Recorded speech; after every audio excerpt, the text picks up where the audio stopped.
दोस्तों क्या आपको पता है कि आपके फ्लैट फिट होने की वजह से, फुट में आर्च कम होने की वजह से, तलवे में आर्च कम होने की वजह से आपको कई सारी समस्याएं शुरू हो सकती है। जैसे एंकल पेन, आपको एड़ी में दर्द शुरू हो सकता है, घुटने में दर्द शुरू हो सकता है और हिप पेन शुरू हो सकता है। और कई बार तो फ्लैट फिट होने की वजह से आपको कमर में भी दर्द शुरू हो सकता है। तो दोस्तों अगर आपको भी फ्लैट फिट की समस्या है, फुट में आर्च कम होने की समस्या है और जिसकी वजह से आपको एंकल पेन, नी पेन और जैसी समस्याएं देखने को मिल रही है, तो आज का वीडियो खासकर आपके लिए होने वाला है। क्योंकि आज के इस वीडियो में मैं आपको कुछ ऐसी इफेक्टिव एक्सरसाइज बताने वाला हूं जिसे करने से आपकी जो फुट की आर्च कम होने लग गई है उसको आप बेटर करने में, इंप्रूव करने में आपको मदद मिलेगी, जिससे कि आपके एंकल पेन, नी पेन और जो बायोमैकेनिक्स चेंज हो जाती है सिर्फ हमारे फुट के फ्लैट होने की वजह से, हमारी जो आर्च कम होने की वजह से कई सारी जो प्रॉब्लम शुरू हो जाती है उसको ठीक करने में कामयाब हो सकते हैं। तो मेरी आपसे सलाह ये है कि इस वीडियो को बिना स्किप किए अंत तक जरूर देखिएगा, क्योंकि इस वीडियो के लास्ट में मैं एक्सरसाइजेस के साथ साथ आपको एक ऐसी टिप्स बताऊंगा जिन्हें फॉलो करने के बाद आपकी जो फुट की जो आर्च कम होने लग गई है उसको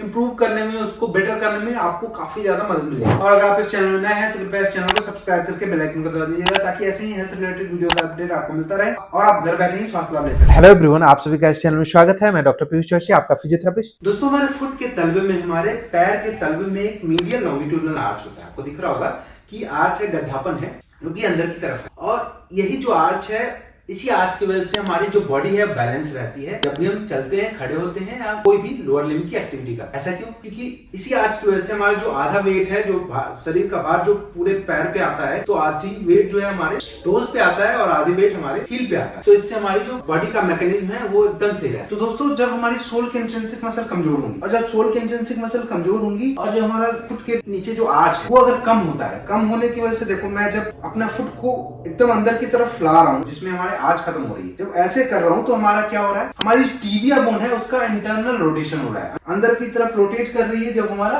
की आर्च नहीं है तब। उससे क्या हो रहा है कि हमारी जो एंकल है वो इन्वर्जन में जा रही है। तो हमारे आर्च इसी पोजीशन में, जब आर्च नहीं होती है तो कुछ इसी पोजीशन में हमारी फुट रहती है। आर्च नहीं है तो हमारा एंकल जो है इन्वर्जन में अंदर की तरफ रोटेट हो गया, हमारा जो टीबिया बोन है अंदर की तरफ रोटेट हो गया, इंटरनल रोटेशन हो गया उसमें, और उसकी वजह से हमारे नी पे भी लोड बढ़ने लगता है। और नी पे लोड बढ़ता है, ये होता दोनों पैरों में है, तो हमारे दोनों नी पे जो है लोड बढ़ने लगता है। लोड बढ़ेगा तो हमारे नी में भी दर्द होने लगता है, एंकल में भी, क्योंकि एंकल इन्वर्जन में जा रही है तो एंकल में भी दर्द शुरू हो जाता है। और इसी की वजह से प्रॉब्लम आ जाती है, हिप में भी दर्द देखने को मिलता है और कई बार तो लोअर बैक में भी दर्द शुरू हो जाता है। तो दोस्तों फ्लैट फुट में जब हमारी सोल की इंट्रिंसिक मसल वीक हो जाती है तो साथ ही साथ हमारी जो सोल की इंट्रिंसिक मसल है, जो पेरोनियल मसल है, वो टाइट हो जाती है। तो दोस्तों हम फ्लैट फुट के फिजियोथेरेपी ट्रीटमेंट में करते क्या है कि एक्चुअल प्रॉब्लम जहां से स्टार्ट हो रही है तो हम उस प्रॉब्लम पे वर्क करते हैं, जिससे कि हमारी जो फुट की आर्च है वो धीरे धीरे फिर से डेवलप होने लगती है। तो इसमें करेंगे क्या कि जो हमारी फुट की जो हमारी एक्सट्रिंसिक मसल है उसको हम स्ट्रेच करेंगे और हम अपने जो सोल की इंट्रिंसिक मसल, अंदर वाली मसल है जिसकी वजह से हमारा आर्च बनता है, आर्च डेवलप होता है, उसको हम मजबूत करेंगे। मजबूत करेंगे तो धीरे धीरे हमारी आर्च डेवलप होना शुरू हो जाए। तो दोस्तों अभी हम फर्स्ट एक्सरसाइज करेंगे। तो दोस्तों हमें इसे करने के लिए करना क्या है कि हमें चेयर पे बैठ जाना है और एक लेग को, जिस लेग की स्ट्रेचिंग करनी है पेरोनियल मसल की, उस लेग को दूसरे लेग पे रख लेना है कुछ इस तरह।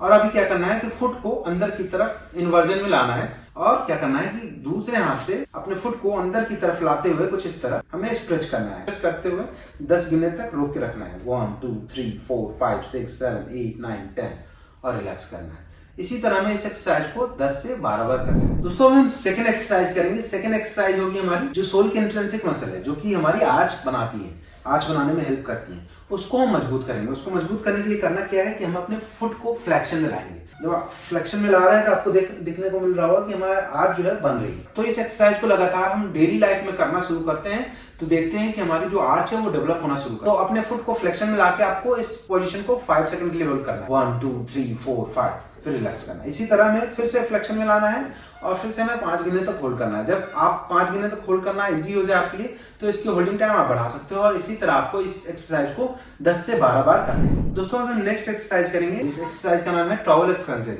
इसे करने के लिए आपको चेयर पे बैठ जाना है और अपने फुट के नीचे एक टॉवेल को लगा लेना है, तौलिए को रख लेना है, और अभी क्या करना है, अपने फुट से तौलिए को समेटने की कोशिश करनी है कुछ इस तरह। जब तौलिए को समेट रहे हो तो आपकी फुट जो है कर्ल हो रही है, फुट जो है मुड़ रही है, कर्ल हो रही है, जिसकी वजह से हमारी सोल की इंट्रिंसिक मसल जो है मजबूत होंगी, और मजबूत होंगी तो हमारे धीरे धीरे जो आर्च है वो डेवलप होना शुरू हो जाएगा। तो इसी तरह आपको इस एक्सरसाइज को कम से कम 2 से 4 मिनट तक इस एक्सरसाइज को कर लेना है, टॉवेल क्रंचेस को। तो अभी नेक्स्ट एक्सरसाइज करेंगे स्टैंडिंग फुट इन्वर्जन। इसे करने के लिए खड़े होके हमें इस एक्सरसाइज को करनी है। और खड़े होके करना क्या है कि अभी अपने दोनों फुट को, जब खड़े हो गए तो दोनों फुट को, अगर खड़े होते टाइम आपका बैलेंस जो है वो सही नहीं है तो आप चेयर का सपोर्ट ले सकते हैं, चेयर या किसी भी स्टूल का सपोर्ट ले सकते हैं खड़े होने के लिए। और अभी क्या करना है कि आपके दोनों फुट को इन्वर्जन में लाना है, कुछ इस तरह इन्वर्जन में लाना है। जब इस इन्वर्जन में ला रहे हैं तो आपको देखने को मिल रहा होगा कि जो हमारी फुट है, जो हमारा तलवा है, वो कर्ल हो रहा है। और कर्ल होने से हमारी आर्च डेवलप होने वाली पोजीशन बन रही है और इससे हमारी सोल की इंट्रिंसिक मसल भी मजबूत हो रही है। और सोल की इंट्रिंसिक मसल जैसे जैसे मजबूत होंगी, हमारा जो फ्लेक्सिबल फ्लैट फुट है वो धीरे धीरे अच्छा होने लगता है। तो इस पोजीशन में लाना है और फिर रिलैक्स करना है। इसी तरह आपको इस एक्सरसाइज को 20 से 25 बार करने हैं। तो अब हम नेक्स्ट एक्सरसाइज करेंगे। इस एक्सरसाइज का नाम है रेजिस्टेंस बैंड इन्वर्जन। इसे करने के लिए हमें एक थेराबैंड की जरूरत होगी। थेराबैंड लूप हो तो आपके लिए बेहतर है, लूप नहीं भी है तो आपको थेराबैंड को फोल्ड कर लेना। और पहले आपको 1 फुट से इस एक्सरसाइज को कर लेनी है। 1 फुट से करने के लिए आपको करना क्या है, 1 फुट के अंदर कुछ इस तरह अपने थेराबैंड को फोल्ड करके रख लेना है। और जो दूसरा फुट है उसको पीछे की तरफ लाते हुए अपने थेराबैंड को उसी पैर से दबा लेना है, दूसरे पैर से दबा लेना है और हाथ से थेराबैंड को पकड़े रहना है सपोर्ट के लिए। और ध्यान रखना है कि इसे करने के लिए हमारे जो जिस पैर से हम कर रहे हैं उसकी पैर के हील और टोज दोनों फर्श से लगे हुए होंगे। थोड़ा क्लोजली आपको फुट से दबाना है। और अभी क्या करना है कि फुट को इन्वर्जन में लाना है, कुछ इस तरह अपने फुट को इन्वर्जन में लाना है। जब इन्वर्जन में ला रहे हो तो आपकी एक तो रेजिस्टेंस की वजह से जो सोल के इंट्रिंसिक मसल है वो बहुत अच्छे से स्ट्रेंथन हो रही है। आप स्टार्टिंग में इसको सिर्फ रेपिटेशन में करो और जब आपके लिए ये एक्सरसाइज थोड़ी सी इजी हो जाए, कंफर्टेबल हो जाओ, तो इसको अंदर की तरफ इन्वर्जन में लाके आप इसको 5 सेकंड या 10 सेकंड के लिए होल्ड कर सकते हो। इसी तरह इस एक्सरसाइज को आपको, अगर आप होल्ड नहीं कर रहे हो तो उस टाइम आपको 20 से 25 रेपिटेशन करने हैं दोनों पैरों से। एक पैर से जब कर लो तो आपको दूसरे पैर से करना है। जब इस एक्सरसाइज को बिना होल्ड किए हुए करते हो तो आपको 20 से 25 रेपिटेशन करने हैं और जब आप होल्ड करके कर रहे हो तो 10 से 15 बार आपको करने हैं। दोस्तों, इन एक्सरसाइज के साथ मैंने बताया था वीडियो के स्टार्टिंग में, मैं आपको एक टिप बताऊंगा जिसे फॉलो करने से आपकी जो फुट की इंट्रिंसिक मसल है वो मजबूत होंगी और आपकी जो आर्च है वो डेवलप होनी शुरू हो जाएगी। दोस्तों, आजकल की लाइफ स्टाइल में, जीवन शैली में हो क्या रहा है कि हम अपना जो भी काम करते हैं उसमें हम अपने फुट के लिए या तो स्लीपर पहनते हैं, शूज पहनते हैं या कोई भी फुटवेयर पहनते हैं, जिसकी वजह से हमारी जो आर्च है, आर्च खुद से जो डेवलप होनी चाहिए वो डेवलप नहीं होती है। फुटवेयर पहनने की वजह से जो टोज हैं वो आपस में लगे रहते हैं, तो हमारी जो आर्च है उसका अच्छे से ग्रोथ नहीं होता है, आर्च